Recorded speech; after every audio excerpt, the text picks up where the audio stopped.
Welcome to the OMG Show. All right, morning routines. You hear many people talk about them. Many successful entrepreneurs talk about them.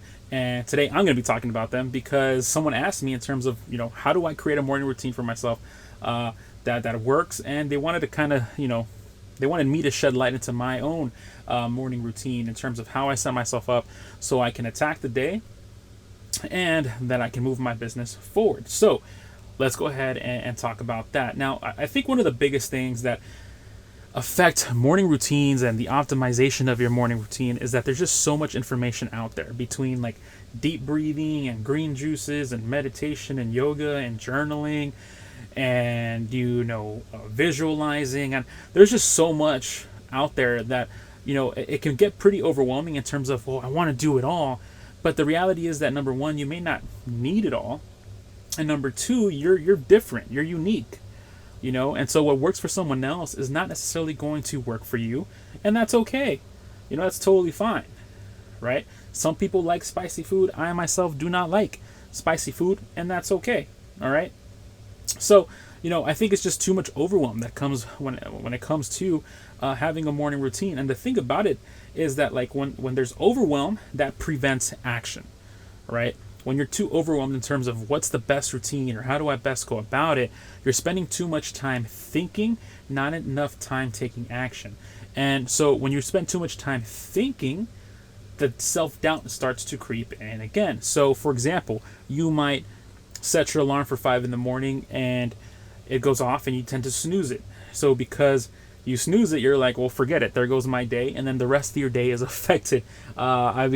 I know it happens to me plenty of times where I try to set my alarm and I swear to you, I get up, sleepwalk.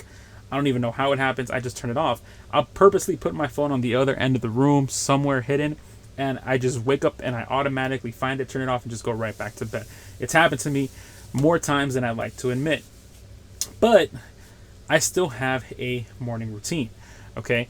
And so what I want you to understand is that it's okay, that you don't have to get it perfect. You just have to test things out first before you can find one for yourself, okay? But the worst thing you can do is, of course, not take any action.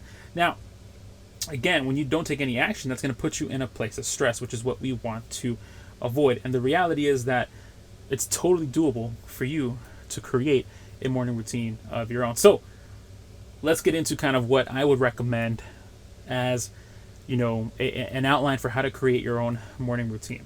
And I think for me, the most important thing is making sure that I plan the night before. Okay, what you really have to understand is that the night before is crucial in terms of making sure that number one, you have a good night's sleep, and number two, you wake up with a purpose. More often than not, if you can't have a good night's sleep, it's because there's something going on in your mind that's preventing you from sleeping. You might be worried about something, you're thinking about something, etc., etc. So when you plan the night before, it allows you to kind of brain dump whatever's in your head so you can organize it, right? When it's in your head constantly, that's when it starts to irritate you, really bug you, right? Really get underneath your skin in a way where you kind of paralyzed unless you decide to take it out of your head where you can objectively see it and then take action upon it. So the night before, right, open up your calendar, open up your scheduler or whatever it is, and figure out, okay, what are my 3 non-negotiables that I need to do the next day? Okay, and then what's everything else that's important for me to do? Is there anything that I can delegate? Is there anything that I can remove off my list? Is there anything that I could potentially put a system in place and automate it, right? So we need to, the night before, set some time so that we make the next day that much more rewarding, that much more successful. Okay, the night before is crucial, especially for you to reflect on your gratitude. Right, what are you grateful for? What were some wins? What were some losses? I'm not sure if it was George Washington or Benjamin Franklin or one of those guys from back in the day, where they always asked themselves 3 questions at the end of the night, and it was what did I learn? Who did I help? And what can I do tomorrow to make the world a better place? I'm paraphrasing here, but generally that's kind of what it was. And so you kind of want to do the exact same thing. You want to take some time to reflect, to look at what happened during the day. What could you have improved? What could have you perhaps said differently, or positioned differently, or acted in a different manner? Or what were your biggest wins, and how can you celebrate a little bit more and give yourself that time to really appreciate all the effort that you are putting into whatever projects you're working on. Okay, but it all happens planning the night before. That way, when you wake up, right, boom, you already know what's going to happen. You already know what's expected of the day.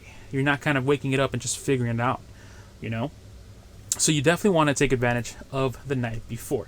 The second thing is that you got to take care of you first, okay, in the morning. The morning, at least for me, is my time to focus on me and myself, for me to educate myself. My morning routine is I typically wake up at 4:45 in the morning. Between 4:45 and 5, I use the restroom. I put on some comfy clothes, and I'm out the door by 5 in the morning to go and take a walk for an hour. And while I'm walking, I'm listening to a podcast. I'm listening to some music, maybe an audiobook, something. That's kind of my way to, kind of meditate in a sense. Okay, it's just walking. I just go for a walk. I don't do anything crazy. I don't do a hard workout or anything like that. I just walk because for me, that's what works. It makes me feel good. It wakes me up. It warms up my body. Okay. Now, at the end of that walk, typically what I do is I like to take, 20 deep breaths where I'm like,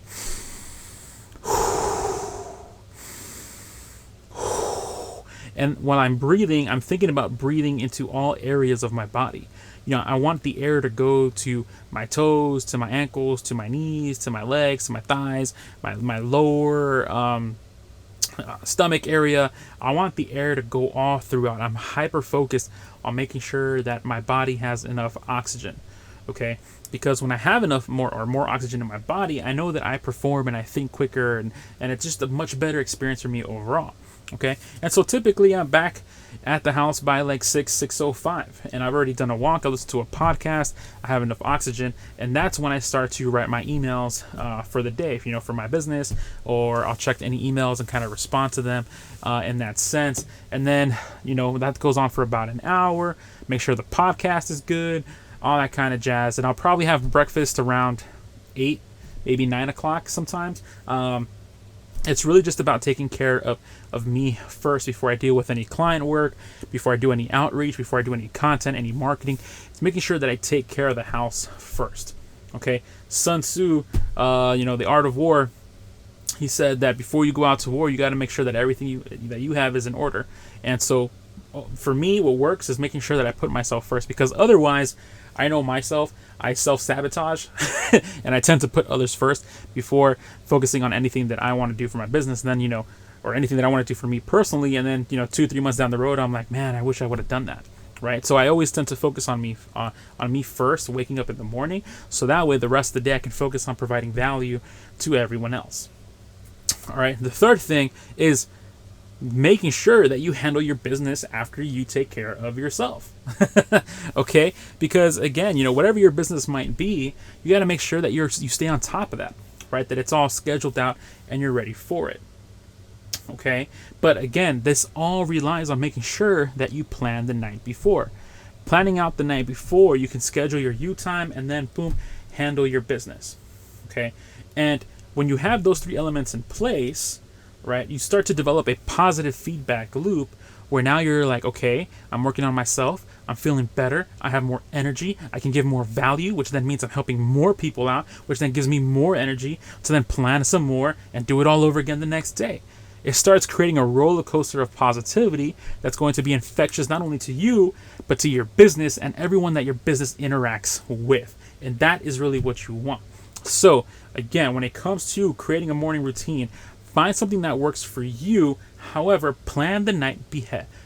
Plan the night before, lay it all out, so when you wake up, you already have a plan of action. You can go out and attack the day. What also has helped me is making sure that when you wake up, you listen to a hype song. Okay, I love 90s hip-hop, so I'll listen to some 90s hip-hop as a way to wake up and to get me hyped for my walk, so I'm awake and I'm ready to roll. And that way, by the time I come back from my walk, I'm filled with oxygen and I can go ahead and start handling business, making sure everything's good to go. And it's that way I can plan with some enthusiasm for the next day. And that is how we go about making an awesome morning routine that's going to work for you and help take your business to the next level. Boom.